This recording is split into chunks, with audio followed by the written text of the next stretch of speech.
हम डिस्कस करते हैं एंटीबॉडी स्ट्रक्चर के बारे में। सबसे पहले हमें ये जान लेना चाहिए कि जो एंटीबॉडी है उनकी फॉर्मेशन कब होती है। जब हमारी बॉडी में किसी भी माइक्रोब का, किसी बैक्टीरिया वायरस का अटैक होता है तो उसकी रिस्पॉन्स में हमारी बॉडी क्या करती है, एंटीबॉडी की फॉर्मेशन करती है। एंटीबॉडी में हमारे पास क्या प्रेजेंट होती हैं, दो हमारे पास हैवी चेन होती है और दो हमारे पास क्या होती हैं, लाइट चेन प्रेजेंट होती हैं।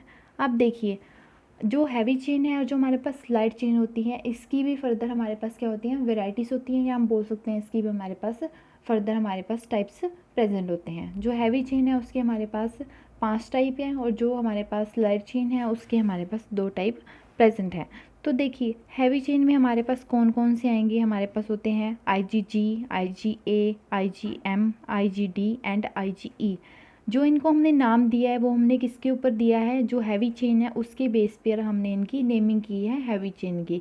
देखिए, अगर हम बोल रहे हैं कि IgM है, यानी कि वहाँ पर हैवी चेन कौन सी होगी, वहाँ पर म्यू वाली होगी। अगर हम बात करें कि IgG है तो वहाँ पर हैवी चेन कौन सी होगी, गामा वाली होगी।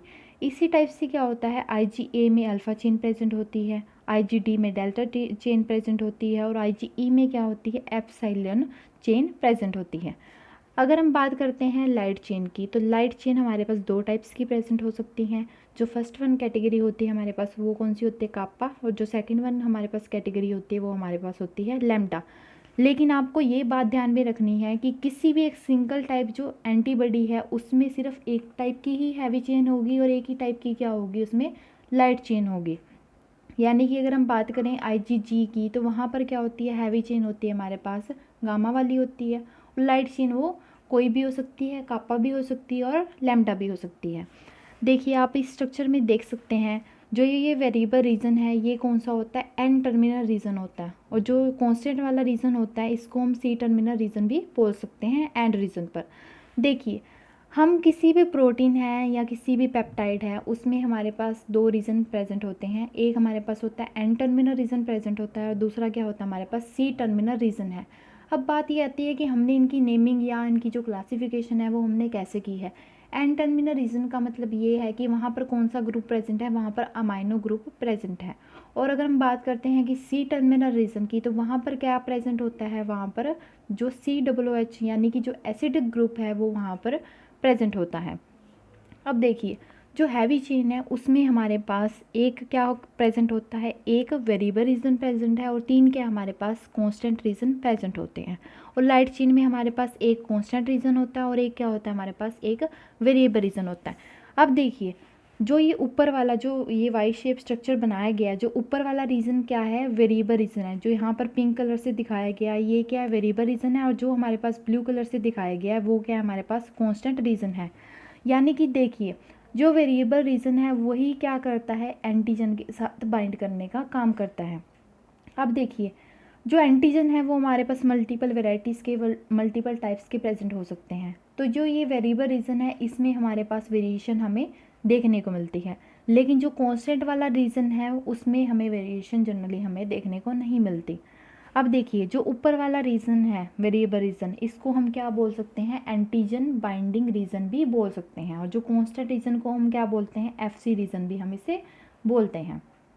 अब देखिए, अगर हम बात करें कि जो हैवी चेन में जो वेरिएबल रीजन है उसमें जो अमाइनो एसिड की लेंथ कितनी है, तो वो वेरिएबल रीजन में अमाइनो एसिड की लेंथ होती है 110 अमाइनो एसिड। अगर हम बात करते हैं कि कांस्टेंट रीजन की लेंथ कितनी कितनी है, तो वो किसके ऊपर डिपेंड करती है कि वहाँ पर जो कांस्टेंट रीजन है वो कितने प्रेजेंट है। अगर एक जो कांस्टेंट रीजन प्रेजेंट है तो वहाँ पर 110 हमारे पास अमाइनो एसिड प्रेजेंट हो गए। अगर हमारे पास 2 हैं तो 220 अमाइनो एसिड प्रेजेंट हो गए।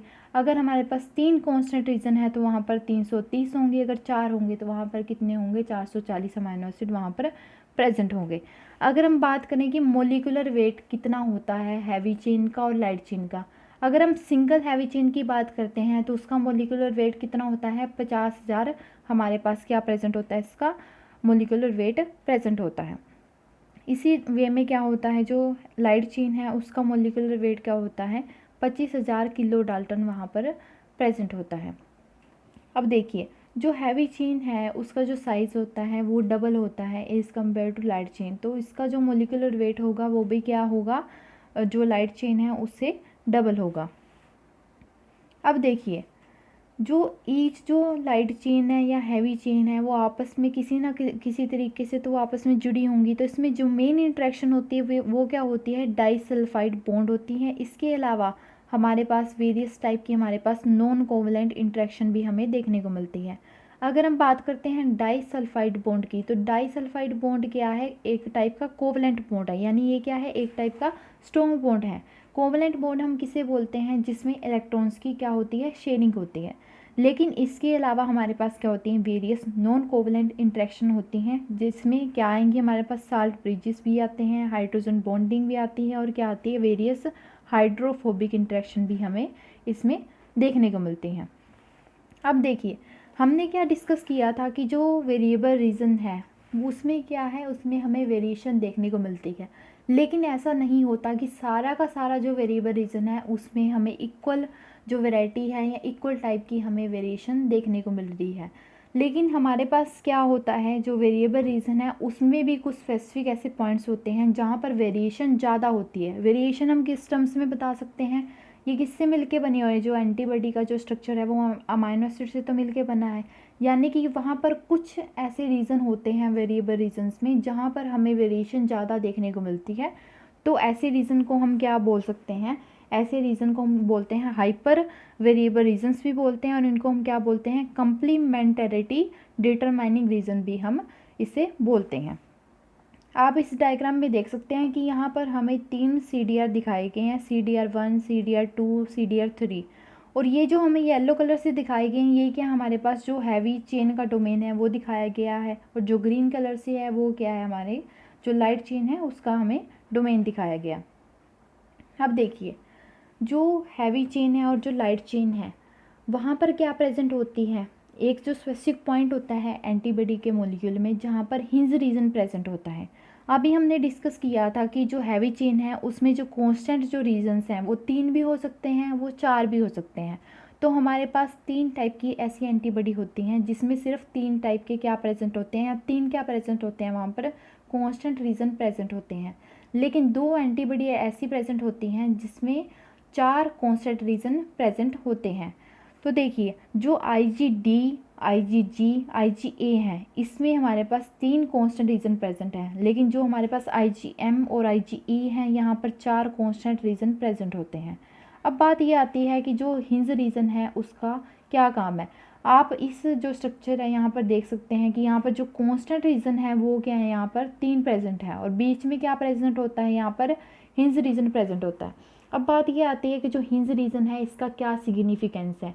हिंज रीजन में जो 2 टाइप की जो अमाइनो एसिड होती हैं वो मेनली वहाँ पर एक्सेस अमाउंट में वहाँ पर प्रेजेंट होती हैं। तो ये 2 टाइप की अमाइनो एसिड कौन कौन सी होती हैं, सबसे पहली कौन सी होती है, सिस्टीन होती है, और दूसरी हमारे पास क्या होती है, प्रोलिन प्रेजेंट होती है। और सिस्टीन आपको पता है ये क्या काम करती है, डाइसल्फाइड जो बॉन्ड होते हैं उसकी फॉर्मेशन का काम करती है। और यहाँ पर प्रोलिन का काम ये है कि ये जो अमाइनो एसिड के जो आर्म्स है, जो फैब रीजन है, उसको फ्लेक्सिबिलिटी प्रोवाइड कराने का काम करती है। यानी कि जिस टाइप का जो एंटीजन का स्ट्रक्चर होगा उसके रिगार्डिंग ये अपनी जो वाई शेप जो आर्म्स होती हैं उसको थोड़ा इधर उधर कर लेती है ताकि वो इजीली एंटीजन को बाइंड कर सकते। लेकिन देखिए, यहाँ पर जो हमारे पास IgM और E होते हैं इसमें हिंज रीजन प्रेजेंट नहीं होता। आपको ये बात आपको ध्यान में रखनी है। तो इनमें क्या होता है, IgM और IgE में यहाँ पर हमें 4 कांस्टेंट रीजन हमें देखने को मिलते हैं। तो देखिए, हमने आज क्या डिस्कस किया कि जो एंटीबॉडी है वो उनकी फॉर्मेशन कब होती है, और जो एंटीबॉडी है इसका जो स्ट्रक्चर है वो कैसा होता है, किस रीजन को हम क्या बोलते हैं, कंप्लीमेंटरिटी डिटरमाइनिंग रीजन बोलते हैं, या हम हाइपर वेरिएबल रीजन बोलते हैं। लेकिन देखिए, यहाँ पर अगर हम बात कर रहे थे कि जो कंप्लीमेंट्री डिटरमाइनिंग रीजन है, जो बाकी वाले रीजन जो उसमें जो हमारे पास जो वेरिएबल आर्म है उसमें प्रेजेंट होते हैं, तो उनको हम क्या बोलते हैं, फ्रेमवर्क रीजन्स भी हम उसे बोलते हैं। तो देखिए, यहाँ पर आप देख सकते हैं CDR1, 2 एंड 3 प्रेजेंट है। इसको छोड़कर जो बाकी वाले रीजन किस में प्रेजेंट है, इसमें जो वेरिएबल आर्म है उसमें प्रेजेंट है, तो उसको हम क्या बोलते हैं, फ्रेमवर्क रीजन। यानी जो फ्रेमवर्क रीजन में क्या प्रेजेंट होते हैं, इतनी ज़्यादा वेरिएशन हमें अमाइनो एसिड में देखने को नहीं मिलती अगर हम स्टडी करते हैं एक अमाइनो एसिड से दूसरी अमाइनो एसिड में। तो इसमें जो हाइपर वेरिएबल रीजन है इसमें तो ज़्यादा वेरिएशन हमें देखने को मिलेगी। लेकिन जो फ्रेमवर्क रीजन है इसमें हमें ज़्यादा वेरिएशन हमें देखने को नहीं मिलती।